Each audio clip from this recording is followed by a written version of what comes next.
یہ سوال بہت زیادہ کمنٹ میں انہوں نے بار بار پوچھا تھا، تو کارٹون اینیمیشن بنانا حلال ہے یا حرام؟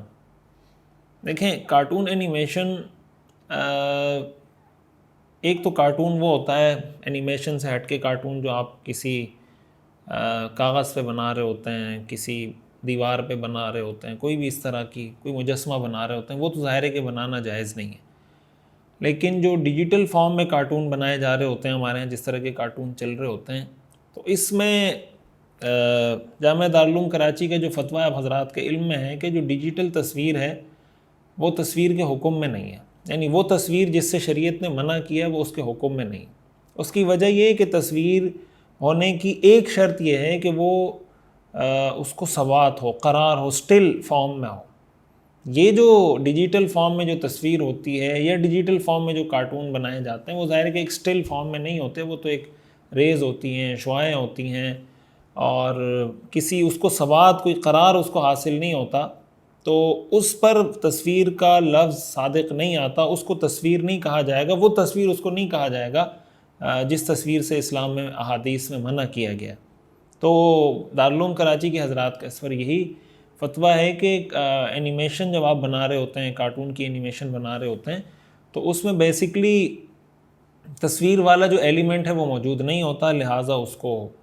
بنانا جائز ہے اور بنانے میں کوئی حرج نہیں ہے۔ تو دارالعلوم کراچی کے اس فتوے پر عمل کیا جا سکتا ہے۔ کچھ حضرات اس میں یہ بھی کہتے ہیں کہ کارٹون اینیمیشن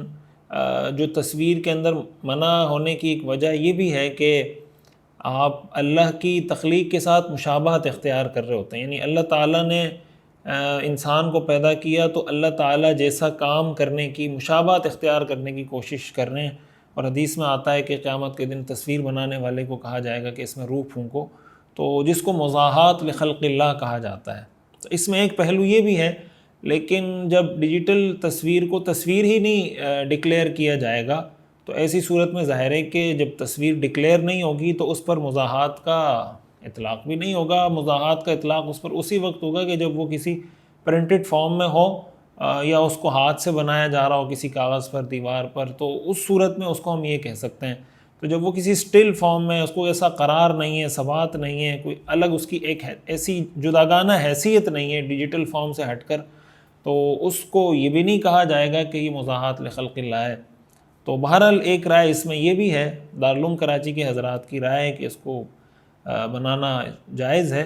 تو بنایا جا سکتا ہے۔ ظاہر ہے کچھ شرائط اس میں ایسی ہیں جس کا خیال آپ کو رکھنا ہوگا کہ اس میں میوزک نہیں ہونا چاہیے، کوئی ناجائز ایلیمنٹ نہیں ہونا چاہیے، کوئی ناجائز حرکتوں پر مشتمل کارٹون آپ نہیں بنا سکتے، اس میں کوئی ایسی اینیمیشن ایڈ کرنا جس سے کسی ناجائز کام کو آپ ریپریزنٹ کر رہے ہوں، کسی ناجائز کام کی تشہیر وہ کر رہے ہوں، تو ظاہر ہے وہ ساری چیزیں تو کارٹون کے بغیر بھی جائز نہیں ہے، کارٹون میں بھی جائز نہیں ہے۔ اٹ سیلف کارٹون پہ جو بحث ہوتی ہے وہ تو تصویر ہے یا نہیں، اس حوالے سے بحث ہوتی ہے۔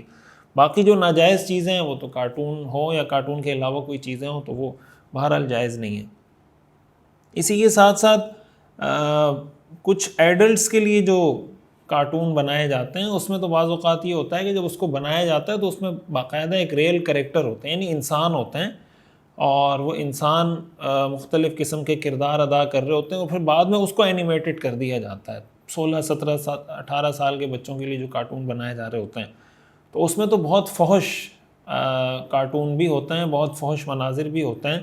اور وہ بیسکلی کارٹون کی وہ جو اینیمیشن ہوتی ہے اس کے پیچھے ایک انسان ہوتا ہے، یعنی کوئی لڑکی ہوتی ہے یا کوئی لڑکا ہوتا ہے جو پوری وہ حرکتیں کر رہا ہوتا ہے، اور اس کو بعد میں اینیمیٹڈ کر کے کارٹون کی فارم میں پیش کر دیا جاتا ہے۔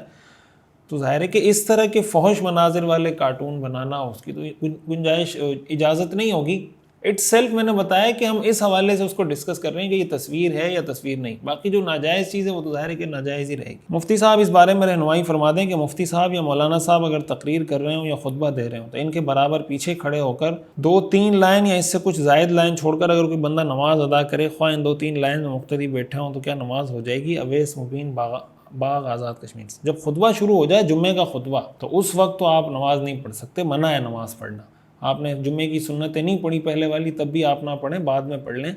خطبہ شروع ہو جانے کے بعد کوئی بھی عمل کرنا جائز نہیں ہے۔ باقی ویسے کوئی تقریر چل رہی ہے، کوئی مغرب کے بعد کوئی بیان چل رہا ہے، عشاء کے بعد بیان چل رہا ہے،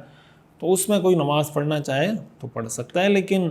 نفل نماز تو ویسے ہی بہتر یہ ہے کہ گھر میں پڑھیں، اور اگر جماعت نکل گئی ہے پھر بھی بہتر یہ ہے کہ وہ نماز جو جماعت نکل گئی ہے وہ گھر میں جا کے ادا کرنی چاہیے، لیکن کوئی مسجد میں بھی پڑھ رہا ہے تو نماز ہو جائے گی اس کی۔ مفتی صاحب کیسے ہیں آپ؟ مفتی صاحب میرا سوال ہے کہ صدقہ کرنے میں کیا چیز افضل ہے، چیلوں کو گوشت اچھالنا یا کسی غریب مستحق کو کھانا کھلانا یا پیسے دینا؟ شکریہ۔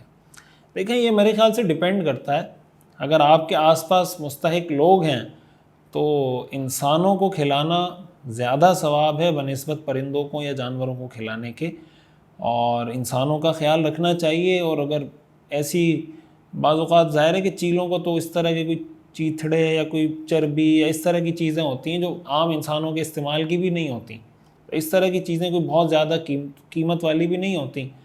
تو وہ بھی انسان ان کے لیے بھی بندوبست کرے تو اچھی بات ہے۔ لیکن بہرحال انسان مقدم ہے جانوروں پر، پرندوں پر، اگر آس پاس مستحق لوگ زیادہ ہیں، انسان زیادہ ہیں، تو ان کا خیال کرنا مقدم ہے۔ میرا سوال یہ کہ میں ہانگ کانگ میں رہتا ہوں، ادھر فوڈ پانڈا ڈیلیوری کا کام ہے جس میں دیگر حلال کھانوں کے ساتھ شراب اور سور کا گوشت بھی ڈیلیور کیا جاتا ہے، تو پھر یہ فوڈ پانڈا کا کام کرنا ہے، اس سے حاصل شدہ آمدن حلال ہے یا حرام؟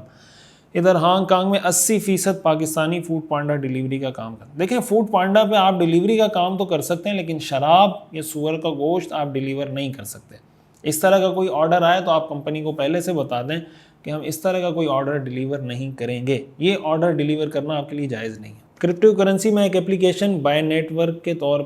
پر بھی ہے، پائی نیٹ ورک کے طور پر بھی ہے، اس پہ کوئی انویسٹمنٹ نہیں کرنا پڑتا، صرف 24 گھنٹے کے بعد ایک مرتبہ کلک کر کے مائننگ سٹارٹ کی جاتی ہے، اور اس میں ایک کام یہ بھی ہے دوسرے لوگوں سے پائی کر کے تیسرے بندے کو بھیج دیتے ہیں، اس میں نفع کمانا جائز ہے یا نہیں؟ مہربانی فرما کر ای میل پر جواب بھیج دیں۔ مجھے اس کی تفصیل کا پتہ نہیں ہے کہ اس میں بنیادی طور پہ کانٹریکٹ کیا ہوتا ہے،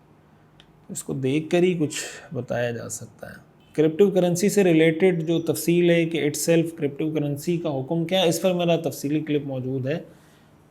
تقریباً کوئی 10-12 منٹ کا، وہ آپ سننا چاہیں تو وہ سن سکتے ہیں، باقی اس ایپلیکیشن پر الگ سے کوئی کام ہوتا ہے تو اس کو دیکھنا پڑے گا۔ مفتی صاحب حضرت میرا ایک سوال ہے، حضرت میرے ماں باپ بھی ہیں، ہم 4 بھائی ہیں، ہماری ایک بہن ہے، ہمارا ایک 22 ایکڑ زمین ہے، اس میں میراث میں بھائیوں کو اور بہن کو کتنا حصہ آئے گا؟ نہیں، جب والدین زندہ ہیں تو میراث کا کیا مطلب؟ میراث تو اس وقت تقسیم ہوتی ہے جب والدین میں سے کسی کا انتقال ہو جائے تو ان کی میراث تقسیم ہوتی ہے، کوئی اور مطلب ہے تو آپ سوال واضح کر کے لکھیں۔ مفتی صاحب سوال ہے کہ ایک بندہ صاحب نصاب نہ ہونے کے باوجود قرضہ لے کر قربانی کرتا ہے، کیا ایسا کرنے والے شخص کو زکوٰۃ دے سکتے ہیں، اور اس شخص پر اس سے قبل بھی قرضہ ہو؟ محمد زبیر کراچی سے۔ اگر وہ زکوٰۃ کا مستحق ہے، زکوٰۃ لینے کا مستحق ہے،